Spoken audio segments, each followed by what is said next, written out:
Moms kitchen আপনাদেরকে স্বাগত। আপনারা কেমন আছেন? এই রোজায় ইফতারি করার জন্য একটা লেড়ো ভিজনার রেসিপি বানিয়ে দেখাবো। আমার এই লেড়ো ভিজনার রেসিপি বানাতে কী কী উপকরণ লাগছে আর কীভাবে বানাচ্ছি আসুন তাহলে দেখে নিই। এখানে আছে আমার লেড়ো, এই যে চিনি, কিচমিচ, পাউডার দুধ, খেজুর, নারকেল, কলা, আর এখানে আছে আমার দুধ। দুধটা আমি গরম করে নিয়েছি। এর মধ্যে আমি দিয়ে দিলাম দুধের মধ্যে আমি দিয়ে দিলাম কিচমিচগুলো। দুধটা আমি দিয়ে দিলাম পাউডার দুধ। দুধটা আমার জাল করা আছে, একদম গরম আছে। গরম অবস্থায় লেড়োগুলো দিতে হবে।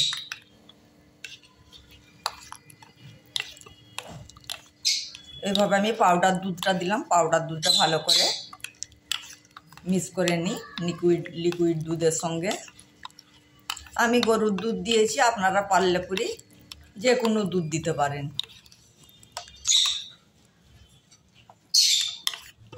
পাউডার দুধটা আমি খুব ভালো করবো না, কেন আমার দুধটা লাগতে লাগতে ঠান্ডা হয়ে যাবে।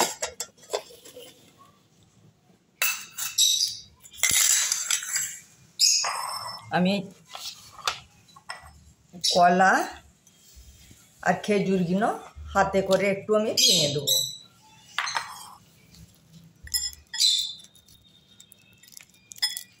আর খেজুর আমার এই একটু হাতে করে আমি ছেনে নিয়েছি, দুধের মধ্যে দিয়ে দিলাম। দুধটা আমি ঢেকে রাখছি বারবার, কেন দুধটা ঠান্ডা হয়ে গেলে লেড়োটা ভালো করে ভিজবে না।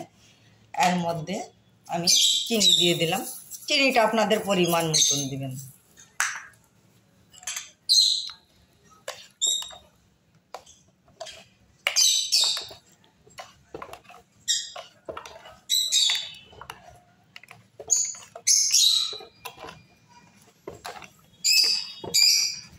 আর একটু চিনি আমি দেবো, কারণ লেড়োতে একটু চিনি মিষ্টি হলে পুলিশ ভালো লাগে।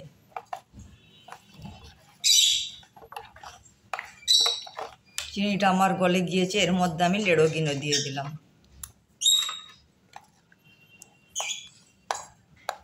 আমি 10 মিনিট পরে আপনাদেরকে দেখাচ্ছি। লেড়োগুলো এইভাবে আমি একটু দুধের মধ্যে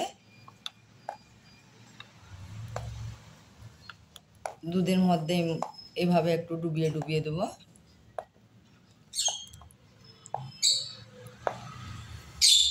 দশ মিনিট পরে আমি দেখাচ্ছি। এখন আমি ঢেকে দিলাম। 10 মিনিট হয়ে গিয়েছে। এবার ঢাকনাটা খুলে আমি দেখলাম, মানে এক পিঠটা ভিজে গিয়েছে। এবার আমি লেড়োগুলোকে আস্তে আস্তে উল্টে দিলাম।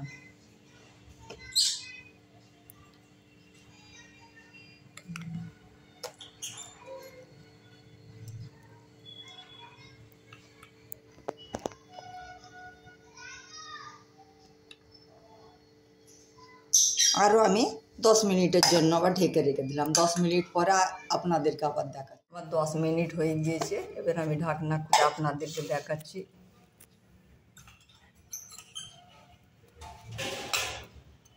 কত সুন্দর ভুজেছে, আমি তুলতে পারছি না, তুললেই ভেঙে যাবে। খুব সুন্দর হয়েছে। আপনারাও ইফতারিতে এইভাবে বানাবেন বাড়িতে। আর কেমন লাগলো আমাকে কমেন্ট করে জানাবেন। আমি ওপর দিয়ে নারকেল কুচি দিয়ে দিলাম। নারকেল কুচিটা দিলে ভালো লাগবে।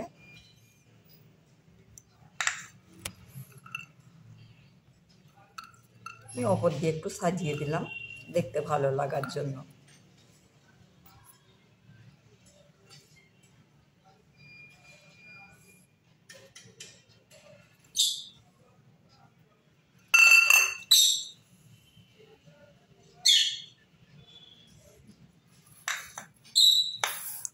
এটা আমি ঢেকে এখন নর্মাল ফ্রিজের মধ্যে রেখে দেবো। ইফতারির সময় বার করব।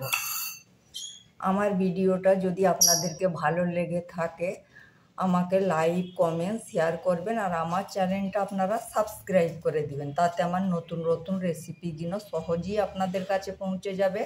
আর আপনাদের কাছে আমার অনেক অনেক ভালোবাসা দোয়া রইল। আপনারা ভালো থাকবেন, সুস্থ থাকবেন।